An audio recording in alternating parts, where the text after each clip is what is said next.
आज का आजाद सिपाही अखबार आपने पढ़ा क्या? पढ़ते रहिए अपना लोकप्रिय दैनिक अखबार आजाद सिपाही। नमस्कार, आजाद सिपाही के प्राइम बुलेटिन में आपका स्वागत है। मैं हूं राहुल सिंह। आज के प्राइम की प्रमुख खबर कुछ इस प्रकार है। झामुमो ने कहा, राजद मक्कार, बिहार में 7 सीटों पर लड़ेंगे चुनाव। दूसरी खबर, सरयू राय ने फिर साधा भाजपा पर निशाना, कहा भ्रष्टाचार को सदाचार समझ रही है भाजपा। तीसरी खबर, झारखंड में 15 अक्टूबर से नहीं खुलेंगे स्कूल। चौथी खबर, सोनू सूद ने झारखंड की 50 बेरोजगार युवतियों से किया वादा, बहनों 1 सप्ताह में मिलेगी अच्छी नौकरी। आइए अब सुनते हैं खबर विस्तार से। झारखंड मुक्ति मोर्चा ने राष्ट्रीय जनता दल को मक्कार करार देते हुए बिहार विधानसभा चुनाव में 7 सीटों पर अकेले चुनाव लड़ने का ऐलान किया है। मंगलवार को झामुमो के केंद्रीय महासचिव एवं प्रवक्ता सुप्रियो भट्टाचार्य ने प्रेस कॉन्फ्रेंस कर यह जानकारी दी। सुप्रियो भट्टाचार्य ने कहा कि बिहार में झाझा, चकाई, कटोरिया, दमदाहा, मनिहारी, पीरपैंती, नाथनगर विधानसभा सीटों पर पार्टी अकेले चुनाव लड़ेगी। यहाँ झामुमो एनडीए और महागठबंधन को चुनौती देगा। कहा कि झामुमो को उम्मीद थी कि लालू प्रसाद के सामाजिक न्याय की लड़ाई में उसकी भी भागीदारी होगी, लेकिन ऐसा नहीं हुआ। उन्होंने कहा कि पार्टी उन्हीं सीटों पर चुनाव लड़ेगी जहां उसकी जीत सुनिश्चित होगी। भाजपा जैसी सांप्रदायिक और जदयू जैसी नकारात्मक शक्तियों को परास्त करने के लिए वे बिहार में महागठबंधन के अगुवाई राजद के साथ चुनाव लड़ना चाहते थे। वर्ष 2015 के बिहार विधानसभा चुनाव में तत्कालीन राजद जदयू कांग्रेस गठबंधन का समर्थन झामुमो ने किया था। इस बार भी यही करना चाहते थे, लेकिन राजनीति में परिस्थितियां बदल जाती हैं। यह कहने में कोई हिचक नहीं है कि राजद ने जो राजनीतिक मक्कारी की है, हम उसके खिलाफ बोलने के लिए मजबूर हैं। अब तय हो गया है कि गठबंधन का हिस्सा नहीं बनेंगे। झामुमो ने राजद को न केवल चेतावनी दी, बल्कि पुराने दिनों की याद भी दिलाई। उन्होंने कहा कि जब झारखंड में राजद की कोई राजनीतिक हैसियत नहीं थी, तब झामुमो ने उनके बुझे हुए घर में दीपक जलाया। एकमात्र विधायक को अपनी सरकार में हेमंत सोरेन ने मंत्री बनाया। अब नजर डालते हैं आज की दूसरी प्रमुख खबर पर। निर्दलीय विधायक सरयू राय ने एक बार फिर भाजपा पर निशाना साधा है। पूर्व मुख्यमंत्री रघुवर दास को भाजपा का राष्ट्रीय उपाध्यक्ष बनाए जाने पर नाराजगी व्यक्त करते हुए सरयू राय ने कहा कि लालू यादव का भ्रष्टाचार अब भूतकाल हो गया है, लेकिन भाजपा का भ्रष्टाचार वर्तमान है। भाजपा के लोग भ्रष्टाचार को सदाचार समझ रहे हैं एवं भ्रष्टाचार में लिप्त नेताओं को पदोन्नति दे रहे हैं। मैनहट सहित अन्य मामलों में एसीबी जांच के आदेश पर उन्होंने झारखंड के सीएम हेमंत सोरेन को बधाई दी। उन्होंने कहा कि जांच होने पर सब कुछ सामने आ जाएगा। वह मंगलवार को बोकारो में पत्रकारों से बात कर रहे थे। सरयू राय ने कहा कि भाजपा का शीर्ष नेतृत्व जनहित के मामलों से दूरी बनाए रखना चाहती है एवं देवतुल्य कार्यकर्ताओं का अपमान कर रही है। उन्होंने कहा कि कार्यकर्ता 5 वर्ष काम करते हैं, लेकिन जब चुनाव की बारी आती है तो महाराष्ट्र, दिल्ली, गुजरात के नेताओं को प्रभारी बनाकर भेज दिया जाता है। वे न तो कार्यकर्ता नेता को पहचानते हैं और न ही क्षेत्र की समस्याओं से परिचित होते हैं।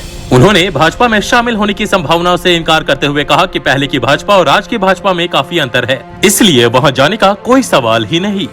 अब नजर डालते हैं आज की तीसरी प्रमुख खबर पर। एक ओर पूरे देश में सिनेमा हॉल और मल्टीप्लेक्स खोले जाने की तैयारी हो रही है, वहीं झारखंड सरकार ने स्पष्ट किया है कि अभी स्कूल नहीं खुलेंगे।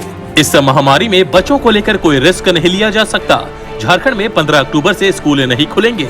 झारखंड शिक्षा परियोजना परिषद के निदेशक डॉक्टर शैलेश कुमार चौरसिया ने कहा कि राज्य में कोरोना की स्थिति को देखते हुए अभी स्कूल नहीं खोले जा सकते हैं। उन्होंने कहा कि पूर्व में कक्षा 9 से 12 तक के लिए स्कूल खोलने का प्रस्ताव बना था, लेकिन कोरोना के संक्रमण को देखते हुए यह स्वीकृत नहीं हो पाया।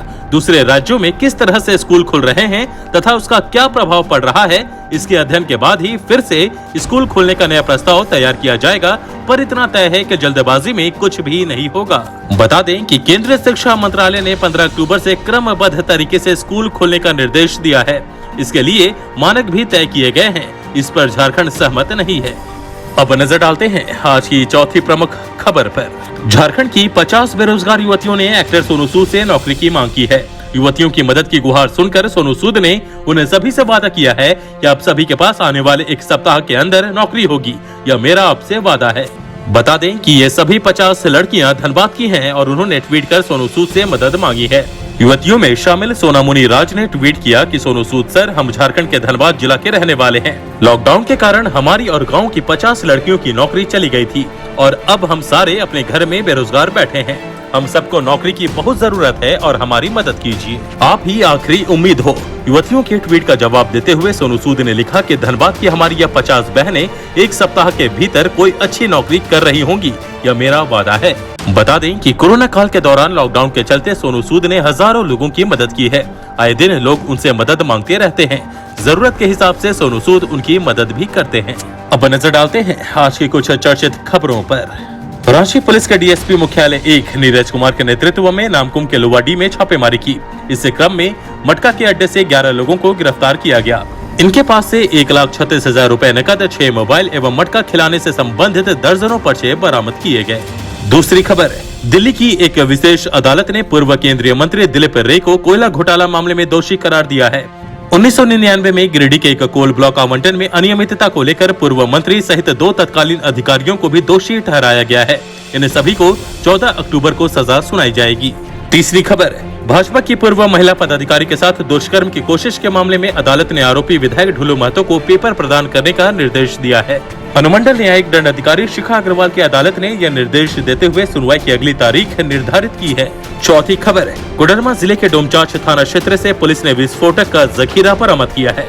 मंगलवार को डोमचांच थाने में कोडरमा एसपी डॉक्टर एहतशाम वकारिब ने पत्रकारों को बताया कि पिकअप वैन के मालिक मुमताज मियां की निशानदेही पर यह विस्फोटक बरामद हुए।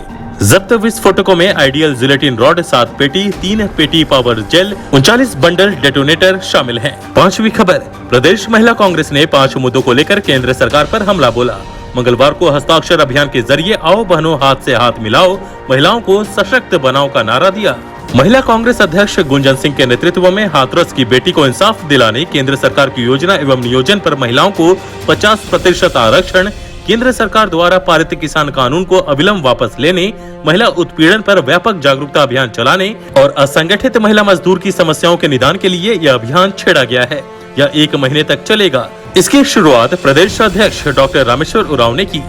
आज के आजाद सिपाही के प्राइम बुलेटिन में बस इतना ही। देश विदेश की तमाम बड़ी खबरों के लिए आप पढ़ते रहिए अपना लोकप्रिय दैनिक अखबार आजाद सिपाही।